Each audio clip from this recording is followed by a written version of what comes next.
I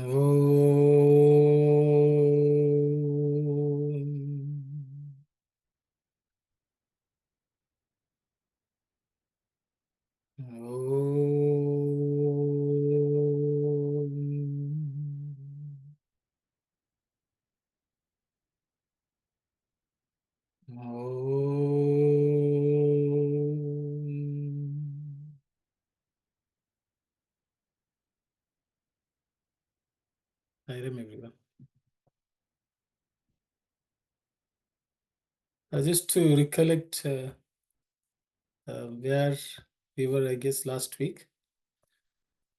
Swami is still stressing on food and ahara and vihara. That's where Swami was dwelling on. And I think there was lots of discussion on what can be done, what should be done. Whether, our Jnana Agni is so vast that, everything will be burnt also, and so on. And I thought I will just make a point. So I think Swami says, the Jnanis, even if they are beyond these dualities, they will still follow the same rigorous discipline so that they set an example for everyone to follow. And even though they may have the capability of not being affected. But for all of us sadhakas, ahara and vihara is very important, of prime importance. And I think Swami says sometimes people don't take it that seriously. And he said vehemently stated or something like that. Tivrama, that's the word Swami had used, has been mentioned. So I think food is of prime importance, and entertainment, or how we spend our time, also is important. So with those words, I think we will continue from where we left off. Sai Ram sisters. How can a person who feels helpless to restrict and regulate his food habits be trusted to restrict and regulate his senses? If he cannot limit and control his feeding, how can he limit and control the senses? Can the nose which falls down at a cough survive a sneeze? How can one who is too weak to climb stairs climb to heaven's heights? When a man is a helpless victim of coffee or cigarettes or snuff, how can he muster strength and courage to overcome the more powerful foes, anger, lust, and greed? When he cannot renounce dirt, how can he renounce desire? Become master of the tongue, and then you can master sex. They are firmly interconnected, as close as the eyes and the feet. Okay, thank you, Kalyani. Maybe Auntie, we will read the Telugu also. Sairam.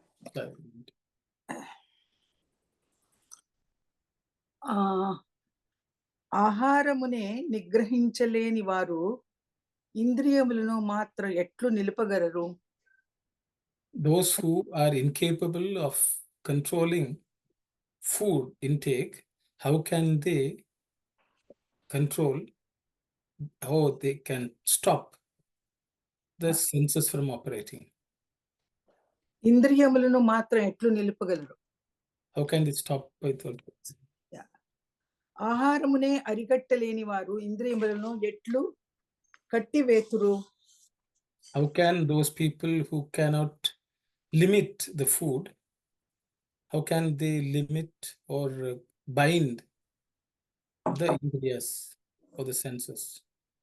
Okay, దానిపైనే ప్రవేశపెట్టలేని బలము వీటిపై మాత్రం ఎట్లు వచ్చును? One who does not have the strength which can be employed on these, how can the strength be available for the other?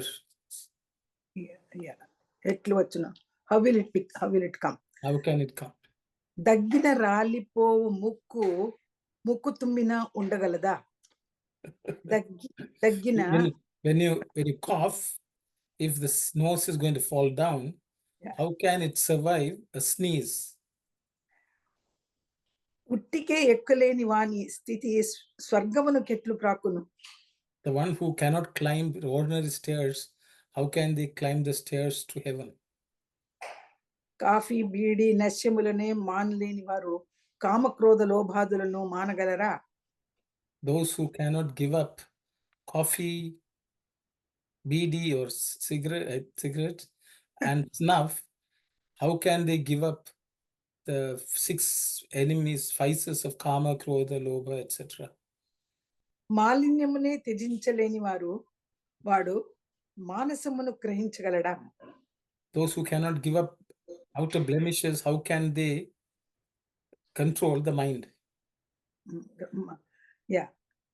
కాన మొదట జిహ్వా చాపల్యమును వదలిన గుహ్యా చాపల్యము పోవును. So one who the control of the tongue will make one control the sexual urge. కాలికి కంటికి ఎట్టి సంబంధము జిహ్వకు గుహ్యమునకు అట్టి సంబంధము కలదు. Just the way the eyes and the feet are related, the tongue and the sexual urge are related. Yes, that's what stops.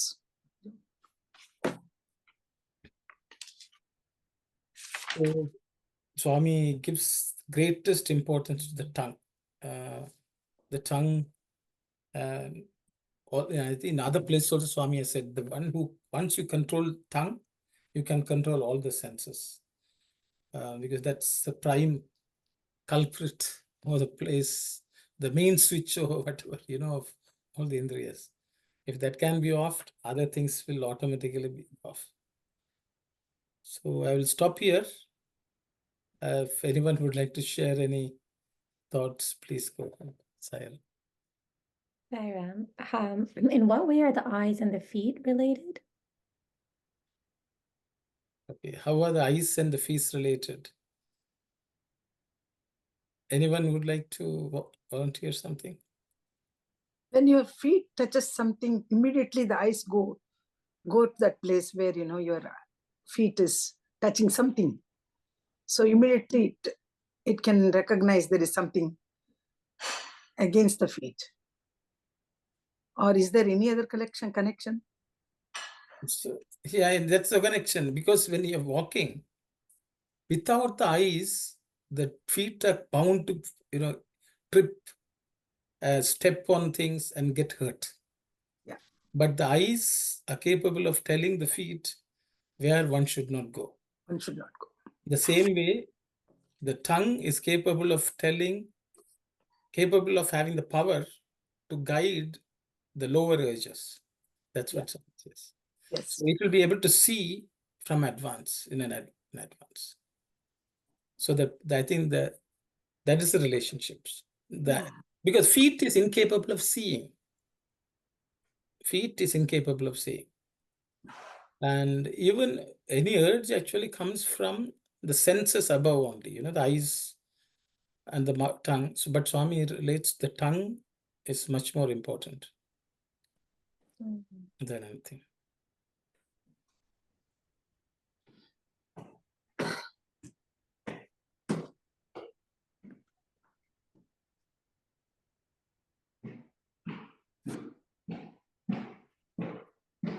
Are all of the because is it like that the eye is the Jnanendriya and the feet represent one of the Karmendriya, exactly. So are all of them kind of linked in that way? Of course. What goes in only comes out.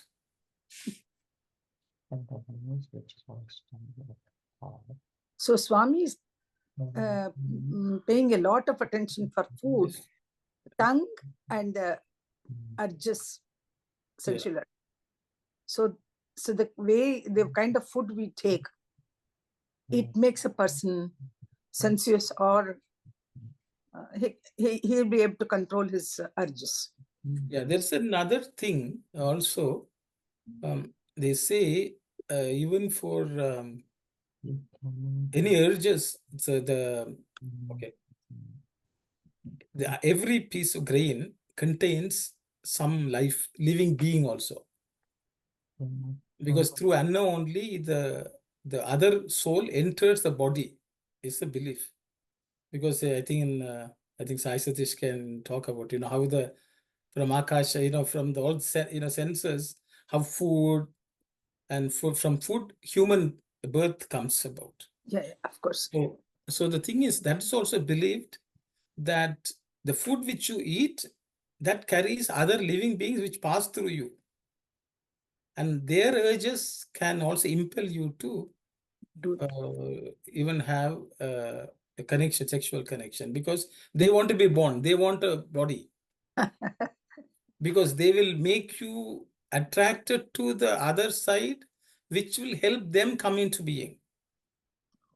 That's also a scientific theory according to the Vedas. So the food you eat will impel you to be attracted to certain kinds of people, certain kinds of situations, so they can come into being. So they take control over you. So that is also another thing. That's why that connection between tongue and guhya, sexual urge is very, very closely linked, is what Swami said. So lots of microbes enter into our body when we are taking the food. You mean those microbes also have some kind of... No, not only microbe, auntie, but according to the Vedas, in a seed form, every jivatma who is looking for a human form is actually traveling. It's not even the microbes. At the pranic level, these seeds actually travel. They're supposed to come by rain, and then they get come up with grow into a plant, into a grain, and then they enter. That's the belief. Chandogya Upanishad says Yes, this. exactly. So what the food which you eat, so naturally that kind of food will also thrive in situations. I think that's dane something, दाने दाने पर खाने वाले का नाम. So दाने दाने पे लिखा है खाने वाले का. खाने का नाम. So every grain, there's a name written. Who will eat is written. Written, yeah. Okay. So that is a connection also from that.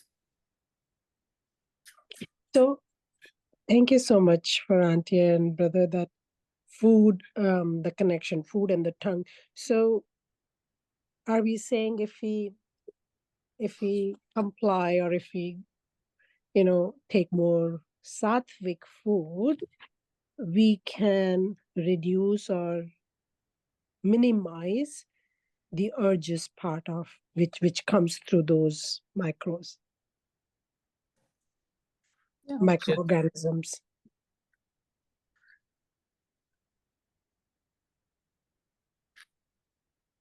Yes, sister. Okay, no one is answering. That's what I understand, but others can also share their thought. Swami has talked about it. Actually, there are a series of discourse on Gita where Swami said there's one discourse where it's completely, this is the topic about tongue. Why it is so important, Swami says. Control the tongue. And I think on the topic of coffee and all that, I think Sakwanti was asking, what is that? Because the thing is, we should not eat that which is not needed by the body. Number one. Number two, we should not be addicted, that if coffee is missing, our life should not become miserable. And that's all. I think that's what determines whether someone is addicted or someone is not affected. And I think that's my understanding. Sairam Sakwanti. Sairam. From that day onwards, I have stopped taking tea or coffee just to follow Swami's teaching. Very good. Only one time I used to take the coffee, now I gave up that also. Very brave, Shakuji. Yeah, my husband is not happy because I don't, sometimes I forget to make his coffee. That's not good. Let him have his coffee. Yes, Brother Dasan. Yes, Sairam, brother. So I'm looking at another corner taking coffee or cigarette. The body was given to think about Lord, and you are saying the food is very important. Don't give more time for your food item, thinking about the coffee and the food. Just think about the Lord. You can have the coffee. Coffee is not going to affect your spirituality. If you want to have a coffee, 2 cups, 3 cups for a day, you can have it. But spend the time with the Lord. Even, that's what Swami says. I came all the way from, as a avatar, but the people talk about unwanted things. I want my daughter to become a doctor or something, or I need a baby. I don't have children. Those are the small things you're asking. But Lord came to give the liberation. Talk about the liberation. Don't spend the time about the coffee and about that's the meaning of that one. That's my understanding. And if you have moderate food, you can eat, because that's what Swami is saying. Your life is born in the food and dying in the food. Thank you. Sairam, brother, Sairam. Thank you. So Aunt Saku, please. Yeah, again, I was always yearning and praying to Swami, please, I don't want another birth or no birth or death to the soul. After Saturday's class, now I have given up that also. I only am trying to love Swami for no matter. I have changed my attitude because unknowingly I thought that is the right way we have to go about, but then in Saturday's class, I learned that no, we have to go beyond that. So I am doing that. Auntie, can you summarize your learning with us? I wasn't there. Oh, Your study, sir. I think this is. you want me to say what? Yeah, we are learning Narada Suktam. We are learning about how to be a good devotee of to Lord Vishnu or Swami or anyone. For that, a devotee should not even ask for liberation for the soul. You should not have any kind of desires. Only you should selflessly just love God and crave for that love and be obedient. That's what I learned on Saturday. So I gave up that too. Perfect. Thank you, Auntie. Thank you. Yeah. I am trying. Sairam, Auntie, Sairam. Sairam. Anyone else would like to share anything? Otherwise, can move on. I think we discussed so much about food. I think we are filled with discussion of food anyway. We can move on. But definitely, brother, I missed last week. But before that, whatever discussion we had on food, taking any food, I'm thinking twice, if not 3 times, thinking twice, especially food outside. Oh my God. Not the scary. I don't want to use the word scary, but very mindful of what I'm taking, where I'm taking, what I'm eating. It's so mindful. So grateful. I mean, blessed to be part of this study circle and learning.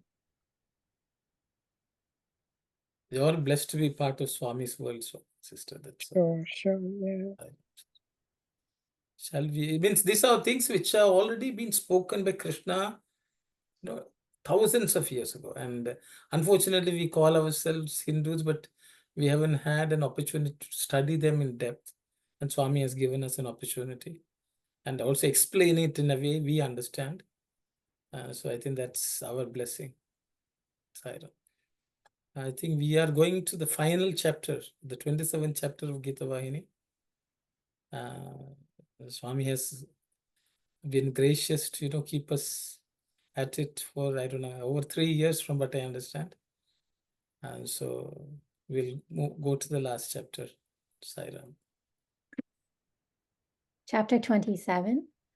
As the healthy glow of the body is hidden from sight by the clothes that cover it, the individual soul, obscured by ahamkara, or egoism, is not able to reveal the splendor of the Brahma Tattvam, which is its treasured possession. For egoism is at the root of all evil, all defects, all deficiencies. It is born in desire, or kama. Be free from egoism too. The state of desirelessness is really the state of egolessness. And what is moksha or liberation, except liberation from bondage to the ego? You deserve liberation when you break away from the bond of desire. Men engage themselves, by and large, in activities prompted only by the desire to benefit from the results. They withdraw from acts that bring no benefit. But the Gita condemns both attitudes. For whether consequences follow or not, one cannot escape the obligation to be active. Man cannot completely give up activity. How then can man avoid being caught up in the mesh of consequences? The Gita teaches that karma phala tyaga, giving up all attachment to the fruit of karma, as the greatest sadhana designed for this purpose. Whether desired or discarded, hoped for or not hoped for, every act ends in some consequence, if not immediately, at least after some time. It is inevitable. The consequence may be good or evil, but if the act is dedicated to the Lord, neither will affect the doer.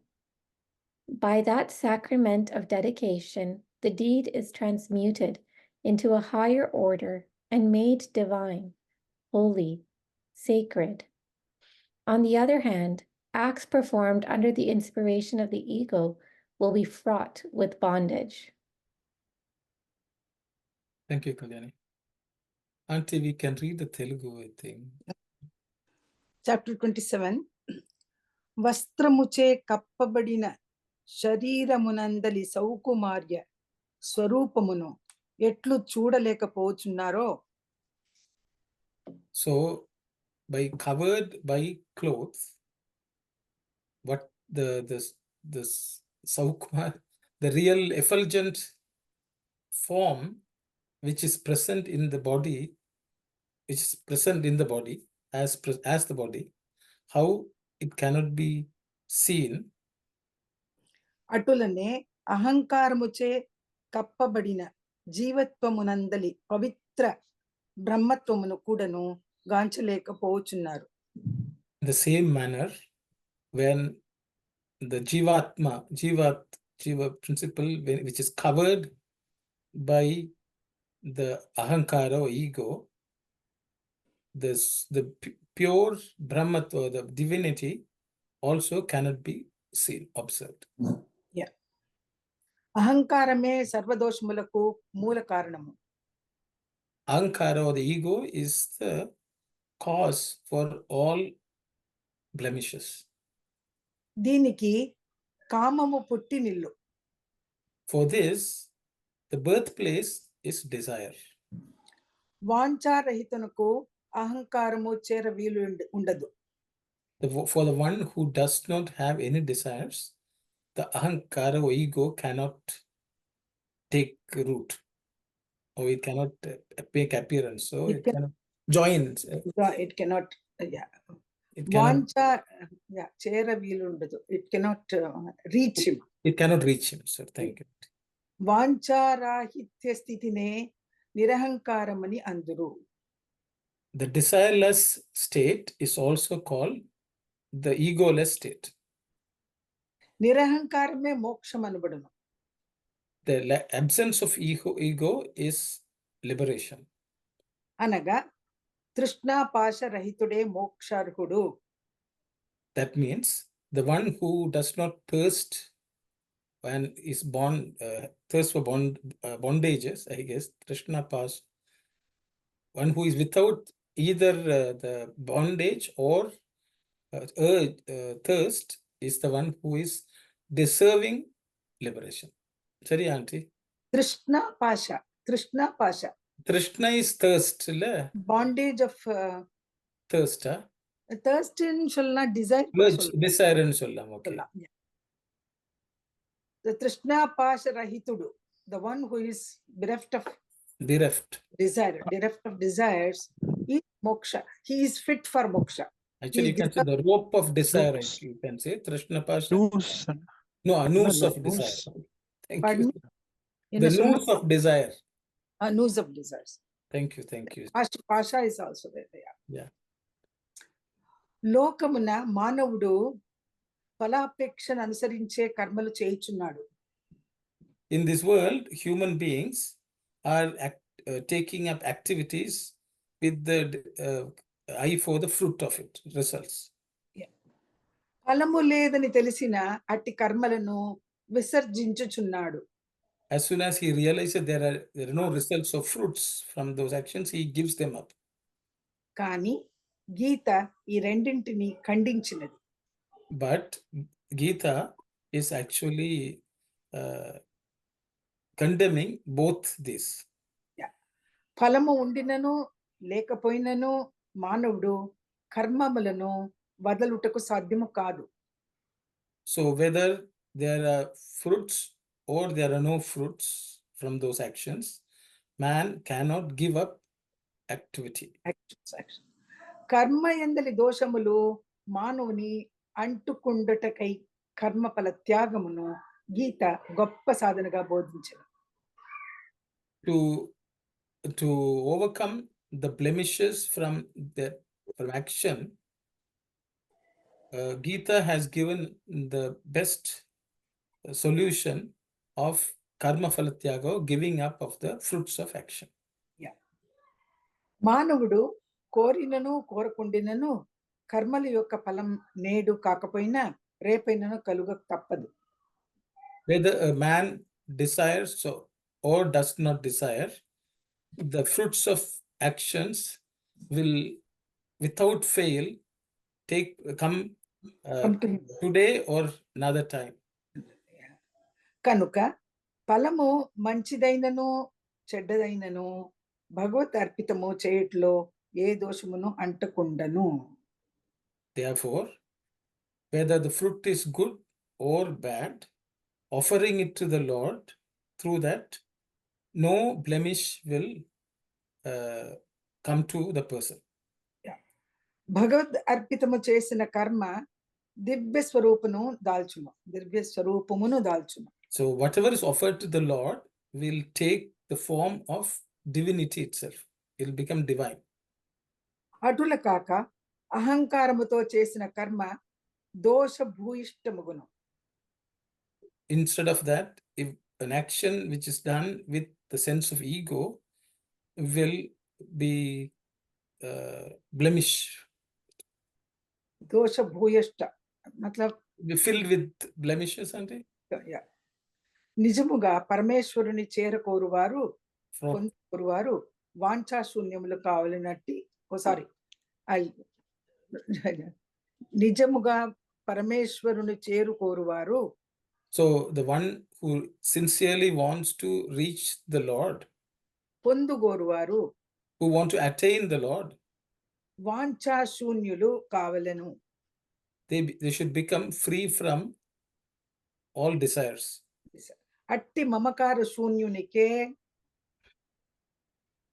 for such a person who does not have the sense of mindness, పవిత్రునకే, for such a pure one, మోక్ష ప్రాప్తి, he will get the moksha. they will attain moksha or liberation. Should I stop here? Or? On the other hand, acts per the spiritual of the ego will be fraught with bondage. I think we already went past, I think, Auntie. Yeah, okay. Yeah. We have covered this. Thank you. Okay. So we'll stop here. We'll stop here. Swami is talking about how ahankara is nothing but a form of desire. And by giving up desire, we'll become egoless as well as attain liberation. So that's the thing. And how we deal with actions. Also, Swami has covered. What do we do with the fruits? So I'll stop here. Anyone would like to share any thoughts, please go ahead.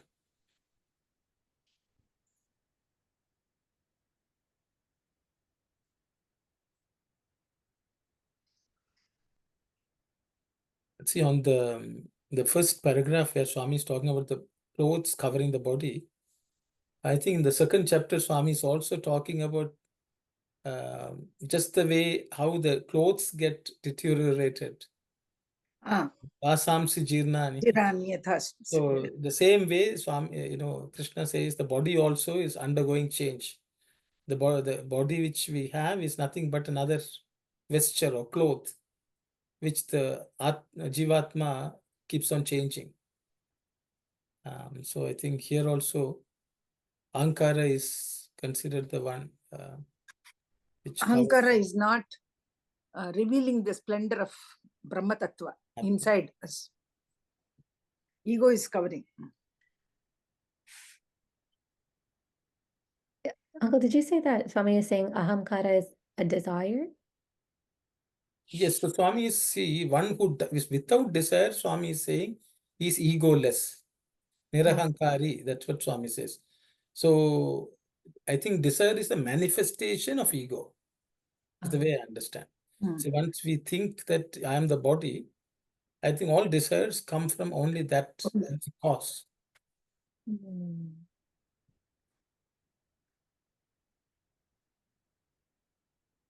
So it's an external manifestation of ego, is because mamakara is nothing but which comes from ahankara.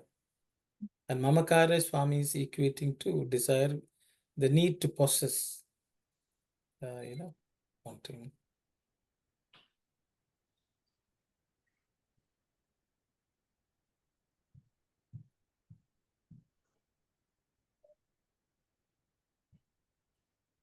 Yes, Sairam Sai Satish. We're just seeing the way Swami mentions about being desireless is equivalent to becoming egoless is so important in the sense that I think desire is the fuel that keeps the small I burning, and once that fuel runs out, the small I doesn't exist any longer, and then I think only the capital I manifests. So so very nicely being desireless and egoless becomes synonymous there. It was nice. So just wanted to share. Yeah, very nice. Because sometimes we don't know whether we have ego or not. Desire is the sign. Which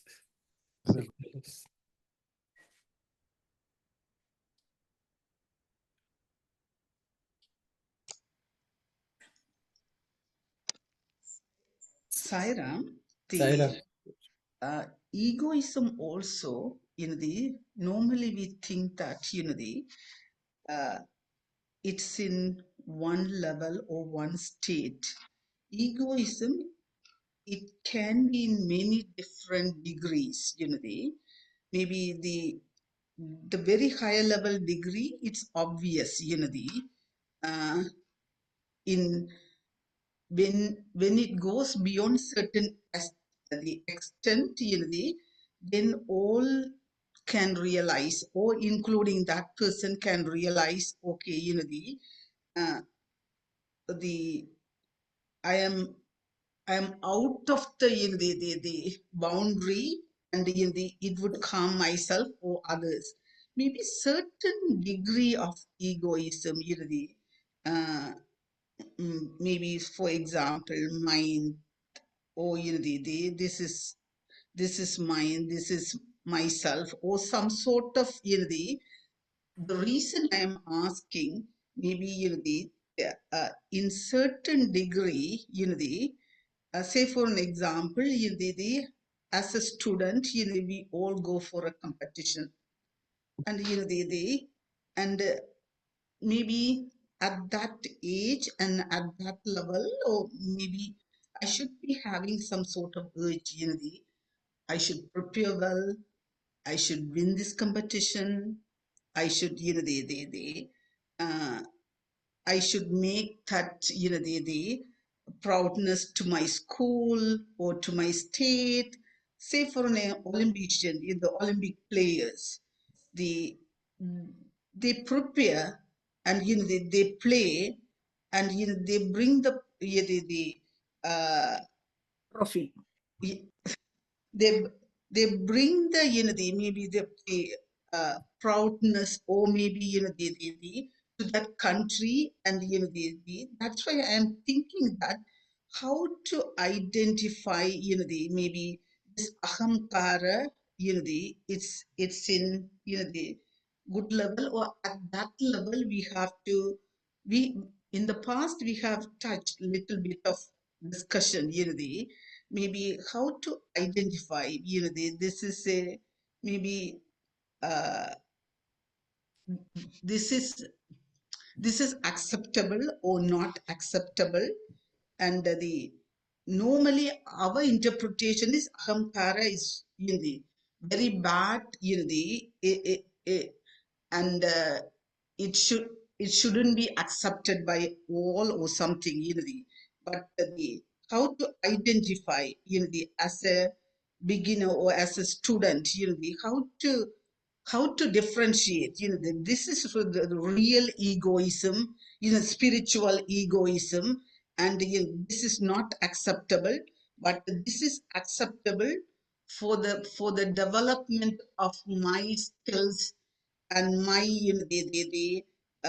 education or some sort of separation line maybe sometimes line in the sand it wouldn't exist for a long time but at least some sort of the differentiation to to make it to make it apply to in the in the life application part I am bringing easily we can say Sakwandi said the coffee she can get rid of but for some people it's really hard to get rid of coffee and the that sort of thinking if we get rid of ahamkara at all 100%, then how can a Yeah. person can get it through in their life whatever they wanted to achieve Yes, sister. Yes, it's a good question. So, sister is asking, what's a good level of ego for us to hold on to? I think that's the way I understand. Anyways, Auntie Saku, you want to say something? Yeah. Now, desireless state means even if you feel like having a bath, it's or any kind of even spiritual desires should be given up.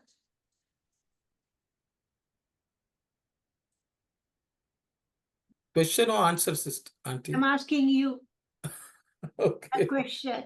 Should we give up? Desires. Okay, so I'm not talking about the coffee or anything, but I'm talking about spiritual desires. okay, Auntie. Thank you. Okay, there's two questions now. Yes, Brother Thasan. Yes, Sairam, brother. Yes. We are almost trying to finish the Bhagavad Gita, but we are still in the worldly thing. So, worldly thing is a temporary thing we have to understand. We are still in the Maya. In order to come out from the Maya, you have to have the divine light on you. Then that is the time the Lord can take away your desire. You can become a desireless person. You need the grace from Him to complete 100%. So in the spiritual side, we don't want to think about when we are doing any work, don't think about the outcome of that one. If you, whatever you do, there's a reflection, reaction, resound is there. Why you worry about that one? That's why we studied three kind of karma: niskama karma, sahaya karma, vikarma. So when you are thinking about the niskama karma, the fruits not in your hand, that's the Lord's. So you look at even that If you take Ravana, he studied Vedas and everything, but because of the desire, one desire, he lost everything. Look at the Duryodhana, his attachment. He lost all his thing, and not only that, his kingdom, all the gurus and all the learned people and everything because of the attachment. So if you have the desire for anything, it will bring you anger. It will burn everything from you, whatever you earned from your previous thousands of life. So this is my understanding. Thank you, Sairam, brother. Sairam, brother, thank you. Yes. Auntie Sakku, you have another question or? No, same question, sorry. So there, I think we'll address what Sister Ananthi asked. What is a good degree of Mamakaratvam? You know, means children who take part in competitions, or, you know, they are writing exams. Should they wish for some good marks or not? Is that okay? So how do we reconcile what Swami is saying here with that? I think that's the question she's asking. Yeah. So maybe let us, if anyone can share any thoughts, that will be useful. Saira.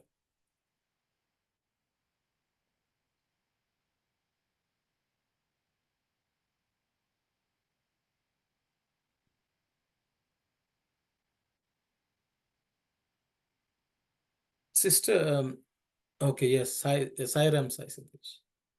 Sairamana. So in okay, because of the Olympics thing, I think now we have Olympics, the has yeah. it That's why the started? Has it started? I think so. I think so. Yeah, I think the season is on. Yes. Yeah. Okay, go ahead. Yeah. So now, like, if we see from what Lord Krishna is telling Arjuna, when Arjuna had to go and fight in the battle, the whole thing was just the act of perfecting whatever he was doing and leaving the rest unto Krishna. So even when a child is going to participate in the competition, if the child is focused on doing their best, then 100% of the concentration and effort goes into doing that activity. Because if the child is expecting to win that competition, half of the mind goes on winning the competition, the other half goes into the activity.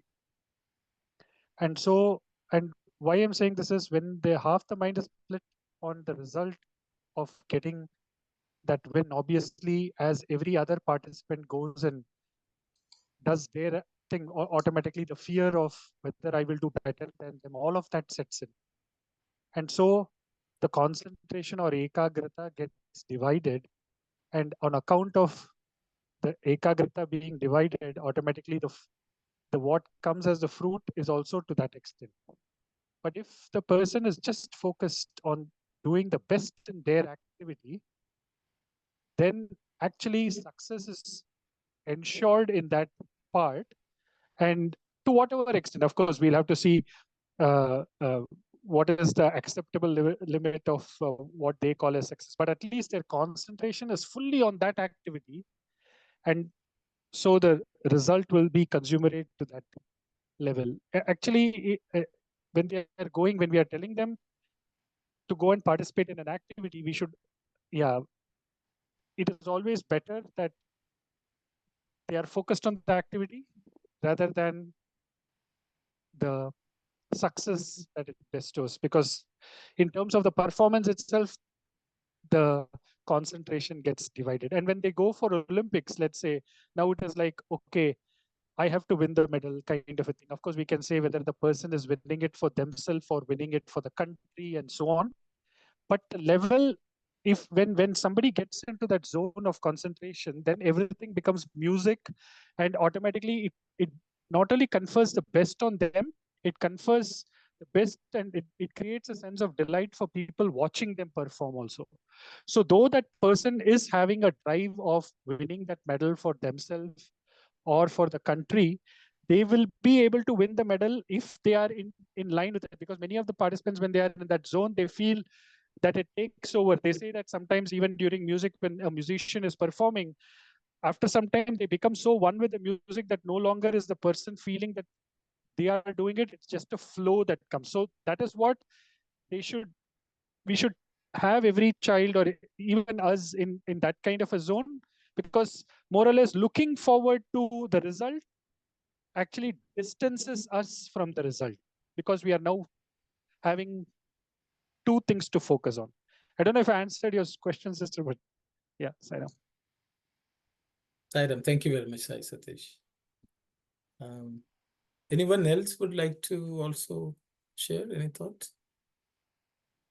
Sister Aruna had the desire to say something, but then she gave that up. Brother Saira, I wanted to say, then I'm thinking over it because of I think at any point you shouldn't have ego. That's my understanding. If the small thing gets in, we learn that will take away you. That will eventually you won't understand. So it's better to nip at the beginning itself. No place for egoism. This is what my understanding is. Thank you very much, sister. Yes, Brother Thasan. I'm not taking the time, brother. Even that Okay, okay. winning, the fame, also going to bring the ego. So definitely, whatever you work hard, the eventually fame or wealth ruin your spirituality. Well, you leave it. Whatever comes outcome, you should not think about it. Suppose goes to the Lord. If you don't take that one, then you are successful in your life, and the society and the country too. Thank you, Saira. Thank you very much, brother. Thank you. So maybe I will, my 2 cents also, I guess. See, the thing is, in this world, there are all sorts of people doing all sorts of things. There are children going to class. There are children competing in various things in this world. Just the way Olympics is also afoot now. But this message of Krishna is all those who are wanting the medal of moksha. See, we can't compare the person who wants the medal of moksha to person who wants a medal in an Olympic sprint or some activity. So this instruction by Krishna is only for those who are really keen in attaining moksha, not for anyone else. So for those who are interested in attaining moksha, give up all desires. No fruits. That is the secret.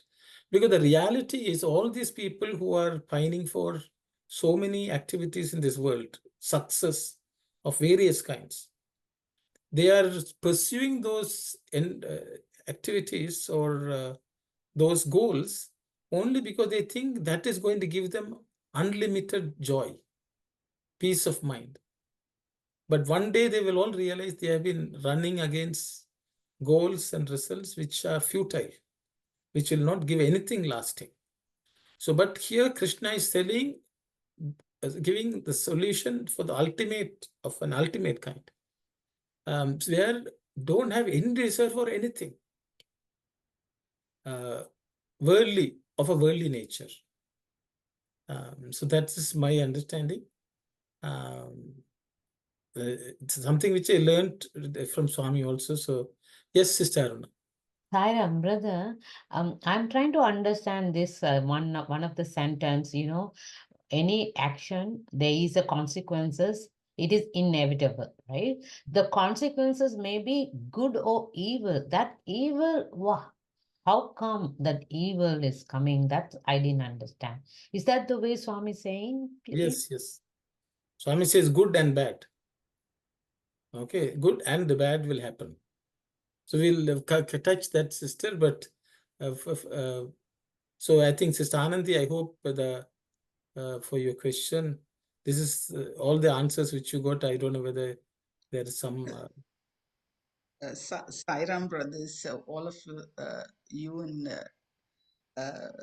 all three have given some sort of, the nice explanation. And also I agree, maybe this is the last chapter, or we have come all the way to the end of the Bhagavad Gita.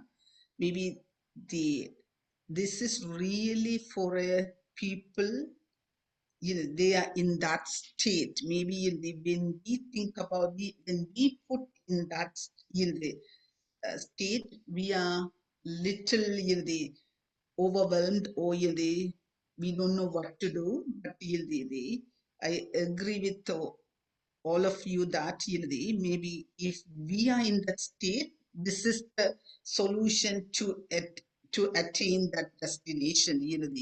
That's the only one thing. We have to completely get rid of everything. Then only we can go to the destination, without having any the weight or anything.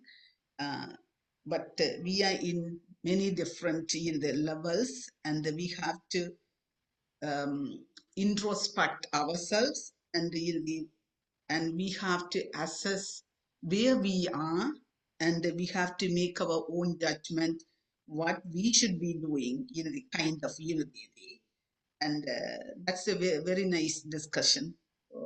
Thank you so much, all brothers. Brother Sai Satish beautifully brought some good points, and Brother Dasan, and of course you, brother. Okay, Can I thank you. just add to what Brother Aruna has said, and which makes me think, and Sister, you as well, that it looks like, if I want to fly a plane, Bhagavan is giving these instructions to us, laying down, you have to read these two things in order to fly a plane safely. It's up to you if you want to, but if you have a desire to become a pilot, these are the instructions, and these are the kind of blueprint he's putting in front of us to follow, so you are a safe pilot. That's just to add to that. Thank you very much, sister. Thank you.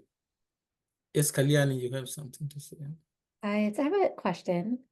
So like I was just thinking about a child or children as they're growing up.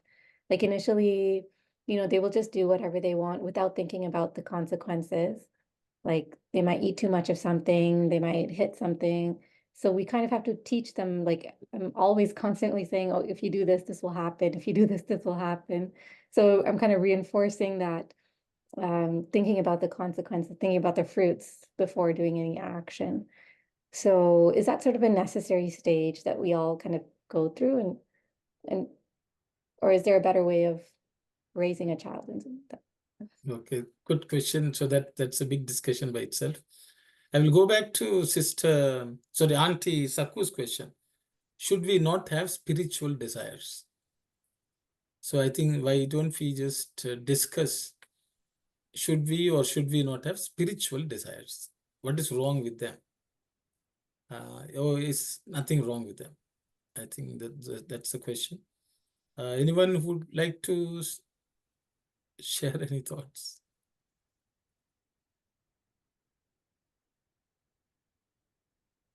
If we have a spiritual desire with an eye on the result of that spiritual desire, that's wrong.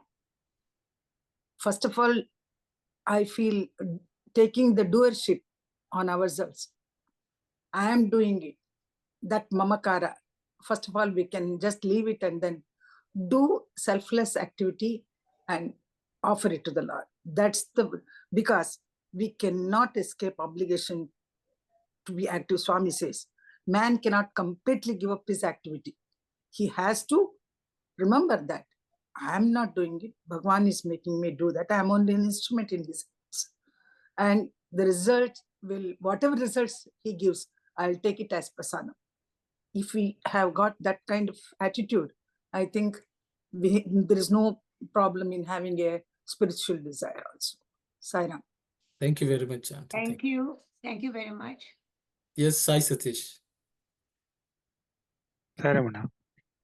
So I was just saying, yeah, definitely in terms of spiritual desires, it is like compared to tamas, rajasic is better. Compared to rajas, sattva is better. So in terms of desires as well, definitely, why not asking Swami, one more day has gone and still I'm not able to see you or have that kind of experience that other devotees or saints had. So having that kind of desire to go closer to Swami is definitely beneficial. At least we are asking, initially we are asking whatever we want on the worldly side to Swami, at least, and now we have turned towards asking spiritual thing from Swami, and ultimately we ask only of Swami. So in terms of going towards that, whether we are going from primary to secondary or tertiary form of education, definitely the progress is there. And ultimately we realize, yeah, and we have discussed this earlier as well in terms of, I think today also we were speaking that thorn with a thorn. So we know that we have so many thorns, and we use this thorn of wanting to become closer to God as that thorn which will remove all these thorns, and then we toss that away as well.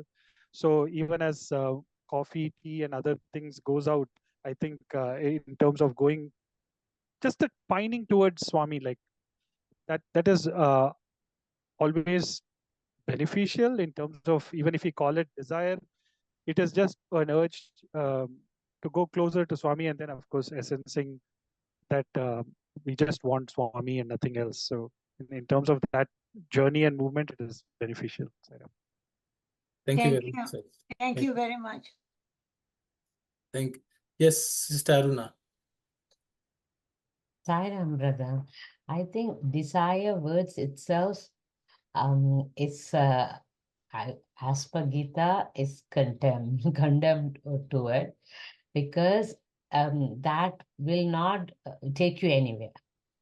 So that is your way of doing action, has to give that knowledge of understanding, and you go towards it. That is not come as a desire. That is desire you are taking with something, some kind of benefit you are looking for. That's the way I will look at it. So just that's my way of taking it. Thank you. Any form of desires, no. Thanks. Thank you very much, Sister. Thank you. Yes, Sister Shivani. Um, I know we have learned about the desires and attachment, but the question is about if should we have spiritual desire. So my understanding is that many times, like we have learned, I was just thinking 25 qualities or virtues of a devotee, and I was thinking, of course, it will take 100 years to kind of master those. So I see that's a challenge and the barrier between me and my Lord. So I could see that I can desire for His grace to allow me to overcome or to master those, because I don't think so in one birth I can do. I have to take 100. So in order to reduce those number of births, yes, I think it's okay to desire anything which comes between me and my Lord, to take away those barriers, because without His grace, yes, my own spiritual sadhana and efforts are there, but needs His grace as well to speed up the process or to kind of remove those barriers, which because of my past karmas, I can't see, I can't hear. There's so many baggage I'm carrying. And He's the only one who can take away that baggage. I don't know, because I don't know the unknown, right? So I think desiring for His grace to me is okay. Fine. Thank you very much. Thank you. Yes, Brother Thasan. Yes, Sairam, brother. Even the desire itself is a ego. So you have to do your duty. The outcome, whatever I mentioned, is going to come with a good fruit or bitter fruit. Then if you get a bitter fruit from the desire, then are you going to accept that one? We are not going to accept that one. So Swami is saying, whatever the outcome, you have to accept. So in that case, if you don't have a desire, whatever the fruit comes, you will accept that one. That kind of mentality, you will get it. That's what Swami liked, that one. Thank you, Sairam. Sairam, Brother Sairam. Sister Shivani, you raised again or this old time? Okay, sorry. So, Auntie Sakku, I think everyone has nicely shared their views. Yeah. Just I will add a couple of points, I guess. As I think just to summarize, everyone should figure out where we are. If you have worldly desires, the desire for God or spiritual desire will be useful in eliminating all the worldly desires. And ultimately, at the final stage, we will have to give that desire up also. Swami nicely explains it. Swami says, if you many people come and say, Swami, I want peace. Peace is nothing but God. Okay. He says, oh, the answer is in the question itself. Remove the I, doership. Remove the desire, want. What is left is only peace. So, but that will be the final stage when we have overcome all worldly desires. Our own desire for God can become a stumbling block if, as long as we have that doership and the need to possess also exists, we will not get the real benefit of the Lord. And on this topic, Swami also tells the story of Satyabhama who wanted to possess Krishna. Okay, so she thought, this, see, its desire is to possess for ourselves alone. That is a desire. It's a selfish, no. Other one is a goal to reach the Lord is not necessarily desire. You want to reach. It's not that you want to have it only for yourself. So desire is generally mamakara means I want it for myself. So for example, if we walk on the street and we see a very beautiful house, we won't look at it and feel happy. We want to have it as our house. Then the problem comes. See, you can just look at the house and be very happy. Happy for the people who are living there. But as soon as we think we want it, then all problem starts. So desire is something which we want to possess for ourselves alone. And identify with our body. I think that's the way I understand. I hope I will stop here. Thank you. Sairam. We will go to the next question Sister Aruna had asked. Sairam, sister. So Sister Aruna asked whether there will be good fruits and bad fruits. Okay, that was a question. So why is Swami talking about evil? Okay, when we are doing something very good, why are we worried about evil? I think that's the question. And does anyone feel why Swami is talking about evil? Yes, Sai Satish. Sorry, Amina. So I think we discussed one story here in this satsang about this king who did the yajna, and when that yajna was done, the outcome turned out to be where hundreds of thousands of people died because the cooking was done in the open, and even as the cook was having that done, an eagle that was carrying the snake pressed the snake's mouth, and then the poison spilled over into that vessel, and the people who ate that died. So we discussed, so the action or the intention of the king was good, but what turned out as the outcome of that action was disastrous. And that is where Swami is covering that part, where we can do something with a good intention, but the outcome can be completely disastrous because the outcome is not in our hand, as this happened in the case of the king. And we know that ultimately when the blame had to be pinned for somebody in terms of taking accountability on that, it came to this old lady who kept cursing everybody and the king about this yagnam. So she was the one who had to bear the brunt of it. But then going back to this, that is where Swami is saying that only the action by itself is in our hand. And so when we dedicate that action, the outcome independently, because the outcome is in God's hand.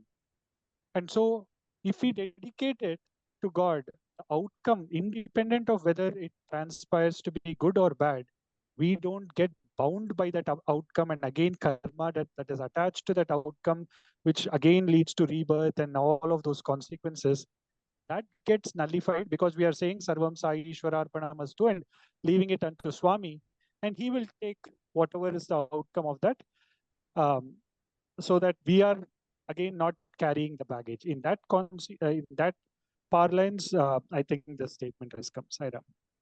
Thank you very much, Sai Satish. Yes, Sister Aruna.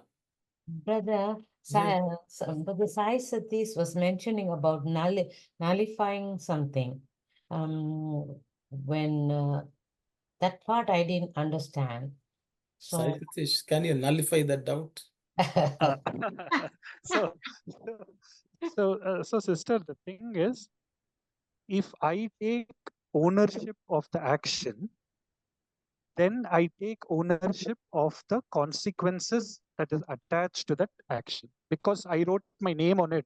If I take a notebook and write my name on it, whatever comes in that notebook subsequently belongs to me, because the name of my name is on that. But if I don't have my name and I put Sri Sathya Sai Baba and leave everything unto Swami, whatever is attached to that is now Sathya Sai Baba's and not mine. So in the nullifying part is, whatever comes as an outcome of that action, Swami carries the whole, whether you call it burden or whatever attached to it, it is Swami's thing that he will ensure that whatever needs to be taken care is taken care. We are not bound by it, and that is what I meant by nullifying. We are not attached to the outcome. It is taken off us. Saira. okay. Brother, in that case, the consequences may be good or evil, and the nullifying thing, I'm just thinking to myself, because is that I don't know whether you have to face it, right? That's how the stories are. That's why I'm okay. Brother Arno want to say something. Thank you, Saira. Sister, Yes, brother. Brother Sai Satish has put Swami's name. So you can't ask him now. Okay. Now he has given up the ownership. So it's all in whatever answer he gave is actually Swami is attached now. Yes, brother. That is in a theoretical way to understand. But we will face the consequences. How we are going to handle it, going to be the how we are going to look at don't it. handle, sister. You can't handle, don't handle. So I will tell you this. Everyone knows the story of the churning the ocean for Amrita. So it was a very good activity. Devas and, for once there was unity between Devas and Asuras. They all said we will work together for attaining Amrita. So while they were churning, out came the poison. Even though it was a good activity, the first thing showed up was poison. Amrita also came, but poison also came. So who has to come to the solution? The Lord can. Only Lord can. So you cannot handle the negative. You cannot handle by yourself. That is why you have to offer it to the Lord. Okay, it's the only you cannot. We should realize we cannot handle anything. So just offer good and bad to the Lord. Even when Amrita came, there was fight. That could not be stopped. Again, the Lord has to come to solve the problem. So whether good or bad in this world, the dispenser is God. You let him do whatever he wants. Leave it in his hands. Number one. Okay, I hope that answers partially that question. Yes. Then the second question, we all think in this world that we are doing something good. We are doing all good activities. But the reality is, even if I get up and walk to the door here, I have done so much damage. There are so many microorganisms which would have died in that process. As I am breathing, there are many microorganisms dying. You may not even know the pain of the, when we walk on the street, there may be some small organism we don't even see. It may be suffering undue amount of pain because we have stepped on it. But we are mindless. So in this world, any activity which we undertake brings about equally good and equally bad results. Okay, so that is why whatever we do, we just offer to the Lord. And we should also know that unintentionally we may be hurting and harming so many things in this world, innumerable things. So there are many places Swami has given the discourse. In this world, good and bad are two sides of the same coin. You can't separate them. See, if a tiger attacks another animal and as a prey of food, the family is very happy. They are all eating. But the prey is suffering. So what the tiger did or lion did was good from their point of view. But from the other point of view, there's always, so in this world, every activity is bringing about good and bad at the same time. No activity is 100% positive in its result. That is why we have to offer everything to the Lord. Then the good intention is matters then. Intention is matter. That is why, see, intention also people don't care. See, for example, if you're a real Sanatana Dharma, you just do what the Shastra said. Don't think about good, bad. See, that's what Krishna tells Arjuna. Look here, you fight. Your job is to fight. Shoot the arrow. That is your job. You can't say, oh, Bhishma got hurt, Drona got hurt, they are crying. Don't question. I am telling you to do it, do it. So that is why Shastras, whatever they have laid down, just do it. And offer the result of that also to the Lord. This is what the real devotees of the Lord did. They just did what the Lord asked them to do without evaluating, oh, is it good? Is my intention good? Is my intention bad? Now, even that also doesn't. You just be obedient, just do what the Lord has said. Leave all the results, positive and negative, at his feet or at her feet. Whoever, whichever form which you pray to. That is why we cannot too much debate of, what is right, wrong, what is my intention also can cause confusion. So it is impossible for us to know. Yes, you can say our intention should be samasta loka sukhino bhavantu. Let the entire world be happy. That is a prayer, constant prayer, but that is not in our hands. Making the entire world happy is absolutely no one's hands. Only thing which we can do is pray and do what is within our ability. And then even that also you have to leave it to the Lord. So the intention and the contentments come together here, right? As long as we are content with our action and offer, then offer, be content with the result, with the thank blessing. you. Yes, Brother Dasan. Yes, Sairam, brother. I like to add something to the story with Amirda. They were working hard to get the Amida, Devas, and Asuras. At the end of the day, Asuras lost getting the Amida because of the another desire Lord put it through Mohini. So, if because desire will bring another desire is multiplied. So, yeah, thank you, Brother Sairam. Sairam, brother.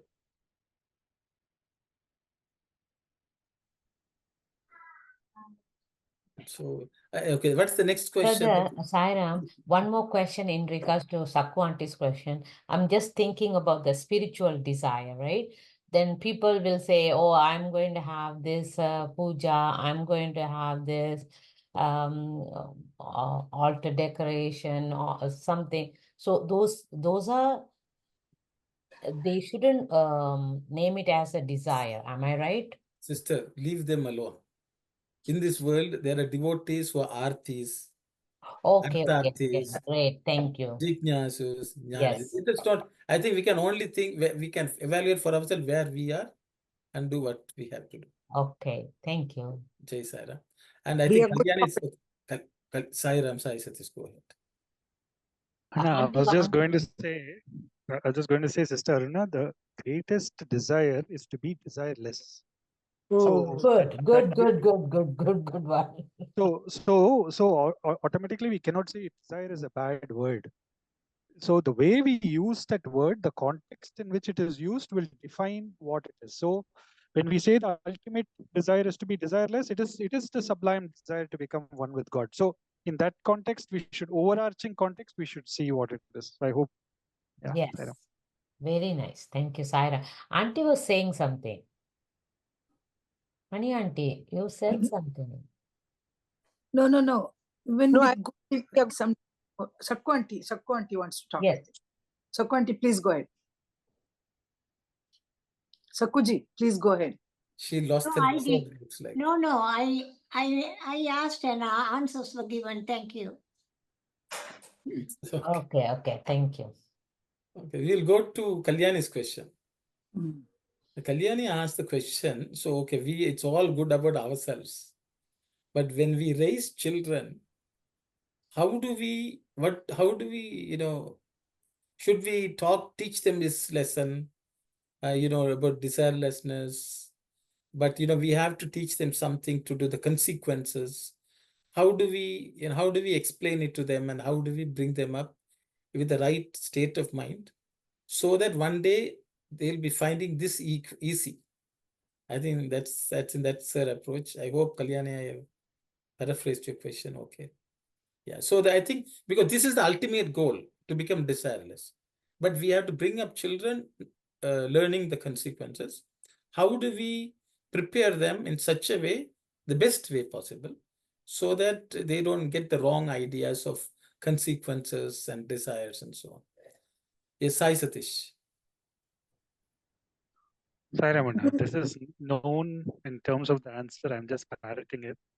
So for children, like it is the same thing what Swami has mentioned about the sapling that is being brought up.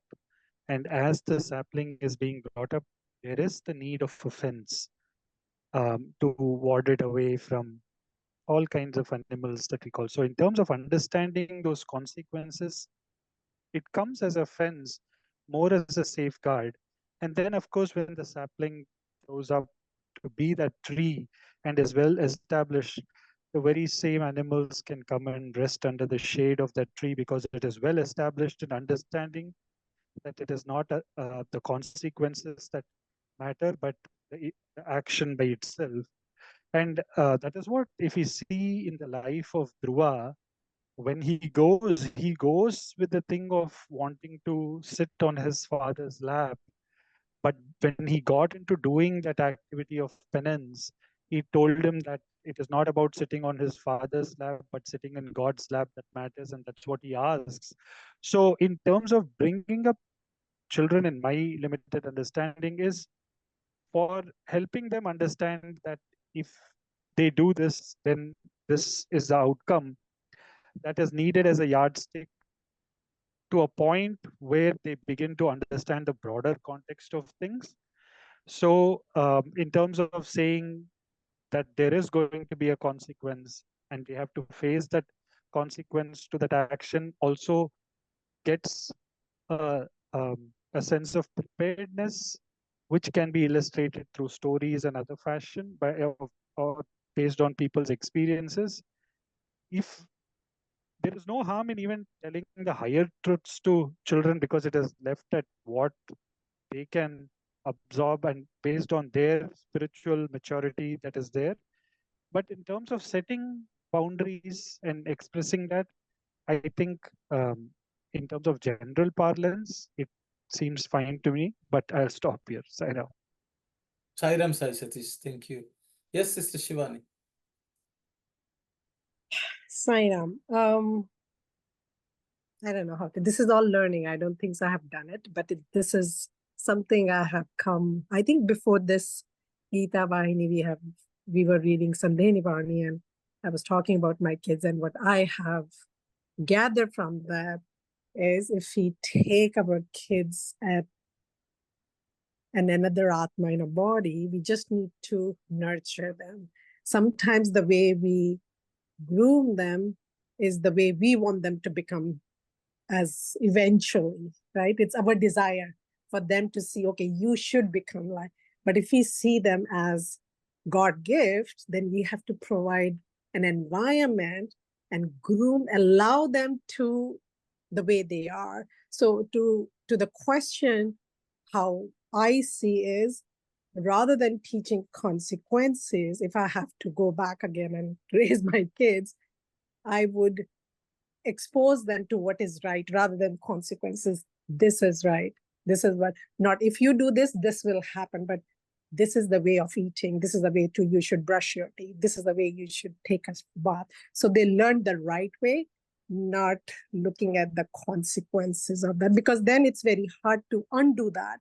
to tell them, okay, now you don't need to learn about consequences because you're not going to attach. So to undo what we have done, it's harder rather than providing the environment and enjoy the journey with them, how they come up to be another individual, rather than I desire them to become how I want them to because they're mine.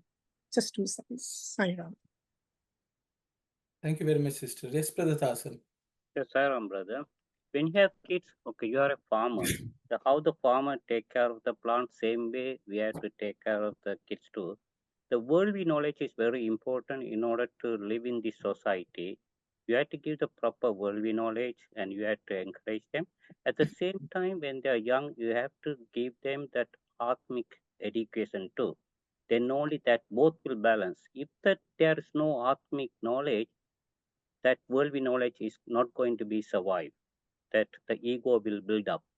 So that now we all, most of our students taking to the right places where that they are teaching. If you are taking to Sai Center, where they're teaching, we are teaching as a Swami, as a Lord. That kind of environment, that kind of satsang, you have to take them there.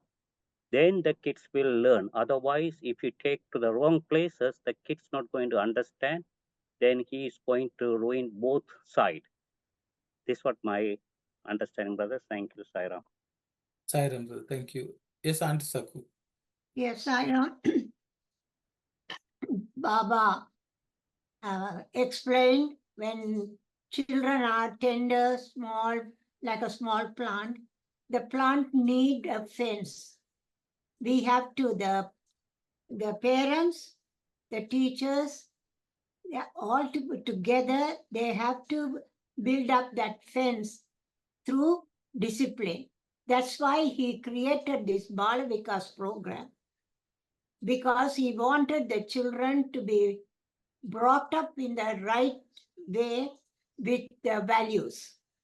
So you cannot allow the children thinking that we'll wait and see how they turn out to be. Sorry, this is what I learned from Baba's Balavikas teaching, that we as parents, teachers, they have to jointly put a fence around. That is the disciplines. You have to teach them the disciplines and the good values, so that in the tender age, the children will believe and get to know, and they can grow in that environment. Thank you. That's why he created Balavikas program. Thank you very much, Auntie. Thank you. You're welcome. Any other thoughts? So then maybe I will add my 2 cents.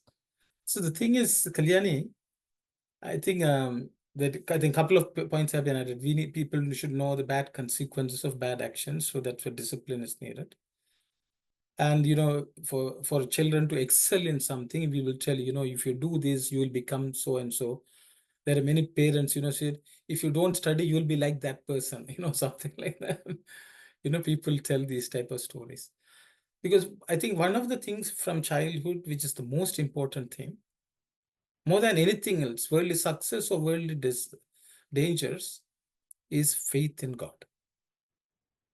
Devotion to God should be the ultimate thing which should be taught, number one. Number two, they also should understand that any effort which they make will not fructify without God's hand.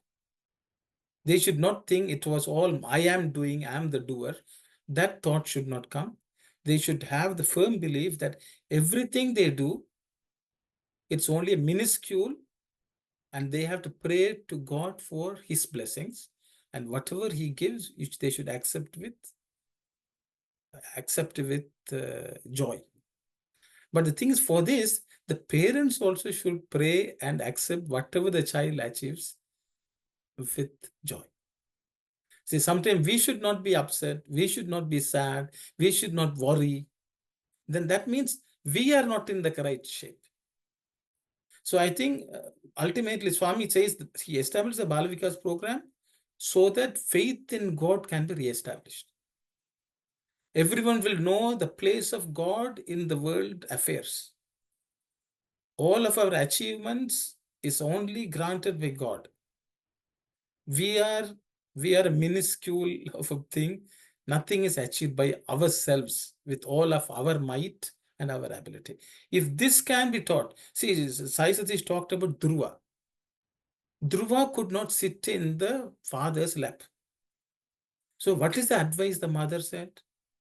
There's only one person who can solve. Go and pray to the Lord. And as a little child, the mother had the courage to let the child go to the jungle. So you can imagine the amount of faith the mother had in God. So when this Dhruva was going to the forest, Narada Maharshi comes, Narada Maharshi comes, for all good things he has to come. So he comes and tells this little child, you are going there, all these animals are there, they are going to eat you up, you are a little boy, why are you worried? But the child was fearless. Why the child was fearless? Because the mother was fearless. So the mother said, go and ask God. So I think what that story itself shows, the faith in God is the ultimate thing which every parent has to instill in the child. Not only by word, by their own life, their own living, the way they accept their own challenges in life. If that is done, you have done more than what as a parent you have to do. The rest, the world will teach them. But this, no one in this world will teach. So that's my little piece. I hope it answers, you found the answers with all the responses. Saira. Okay, it's 4:27. Okay, we can't leave this in Swami's hand. We have to wind this up. So, because Swami is the one who reminded, look at the time. So, I looked at the time. So, it was a wonderful discussion. I hope we all were able to think of Swami's words, find out ways in which we can practice them in our life. And we'll continue our discussion next week. Okay, Sai Ram, everyone. Anyway, Sister Anand, you want to say something? We have 3 minutes, so anyone wants to, you can fill the 3 minutes. Sairam, I just thought maybe this sort of discussion, it would have happened maybe far back, maybe 20 or 25 years ago, and we would have raised our children with more courage and I just, told myself what I have done maybe 25 or 27 years ago, how I raised my child, and now, now I am thinking that because at the time maybe I was unable to maybe unable to demonstrate my faith in God to my child as well as my the nephews and nieces and that's what I thought, all the discussion and everything. And always, we blame the children. They don't have the faith in God. But today I learned that maybe we should have lacked that sort of firm faith in God. If we have that firm faith in God, we don't even need to say anything to them. Automatically, they would have picked up, that part, the real fault in us as parents, Sister, don't regret. Time is never late. To see, because you are looking at the biological age, doesn't matter. With all of us, our journey is spans multiple lifetimes. Okay, so we don't know in which phase we are there.